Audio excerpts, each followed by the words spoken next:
G'day and welcome to The Damaged Brain Speaks. Today's episode is called The Damaged Brain.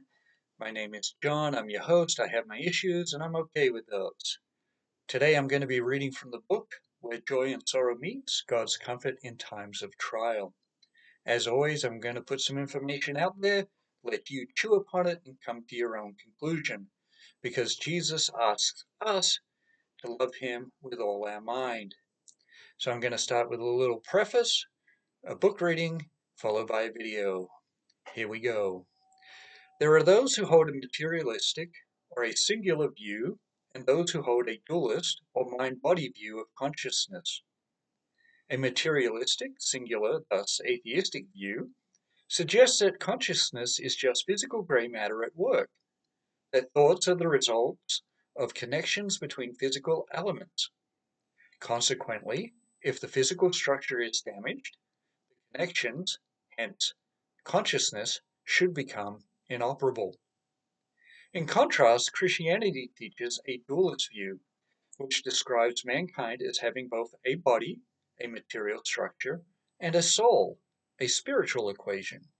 As such, even the severe physical trauma to the physical structure, the brain itself, consciousness, would still be able to recognize, acknowledge, and respond to stimuli. Reading from the book. The CT scan was not good. There was a severe fracture to the skull, causing severe brain trauma. They described the surgery and the risks. They wanted to make sure I understood the risks, and I wanted to yell at them for talking to me when they could be getting started. We were led out to the hall and told what we were to see as Tiggy would be carted from the intake room to surgery. They paused with the cart so we could see and talk with him, ever so briefly before continuing the dash to surgery. Something in me knew it was goodbye, but I kissed him ever so lightly on the forehead because I was terrified of hurting him. I love you, Tiggy. Be a good boy. And they took him. The last thing I heard as he went through the door was one of the nurses informed the surgeon that his blood pressure was improving. And again, I had a glimmer of hope that would flicker faintly for another hour before we knew for sure. He had held on for 5 hours. He was a fighter, strong, sweet, and so full of life that could not be easily taken. Next, I'm going to play a video by Dr. Michael Engor, MD from Columbia University, the neurosurgeon and professor of neurological surgery at Stony Brook University. It is from the Science Uprising outtakes, where he discusses the evidence against materialism and explains how materialism undercuts rather than supports genuine science. As you watch the video, I'd like you to focus on these points. The CT scan was not good. There was severe physical damage to the structure of the brain. But I kissed him ever so slightly on the forehead, and I said, I love you, Tiggy, be a good boy. Thirdly, the last thing I heard as he went through the door was the nurse say that his blood pressure was improving. Which worldview, materialistic, singular, or dualist, best describes the damage, the interaction, and the response?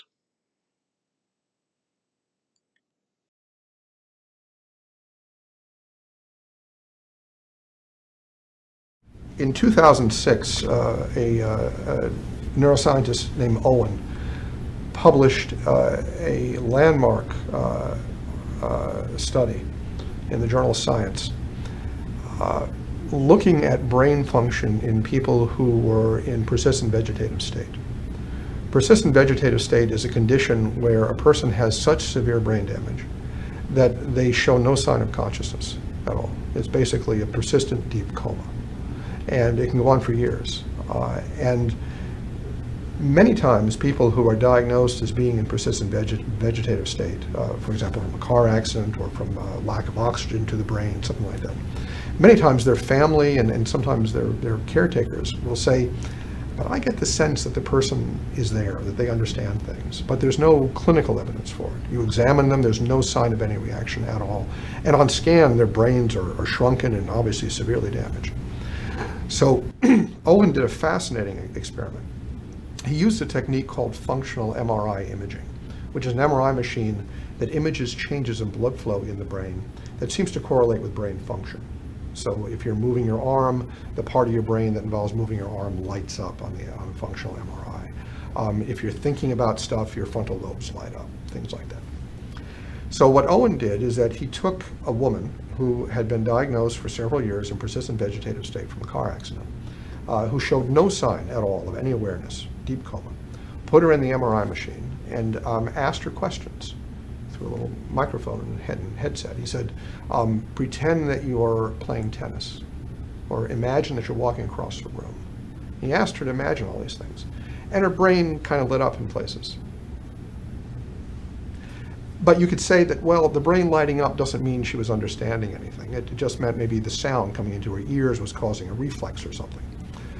So what he did was he took 15 normal people, and he did the same thing with them, stuck them in the machine, and asked the same questions. And then he asked neuroradiologists to look at the functional MRI images of this woman and the 15 normal people and see if you could tell a difference between the two. And they couldn't. Her pattern of reaction was identical to the normal people. That seemed to imply that she could understand what he was asking, even though medically she was diagnosed as having no mind at all. And he did something that was very clever, that absolutely fascinates me. And he said, maybe the lighting up of areas in her brain and the lighting up of the areas in normal people's brains was not because of understanding, but was just because of the reception of the sound. And that it didn't really mean she understood. So what he then did is he took the same words that he had asked her before, and he asked them again, but he mixed the sequence of the words, so they didn't make any sense. Walking, understand, pretend, room, across. So he took away the semantics and just left some syntax. And her brain stopped reacting, as did the normal controls. Her brain only reacted when what he said to her made sense. It didn't react from just sound. So Owen's work was a landmark study, and it made people begin to question these folks who were in persistent vegetative state. Are they really unaware?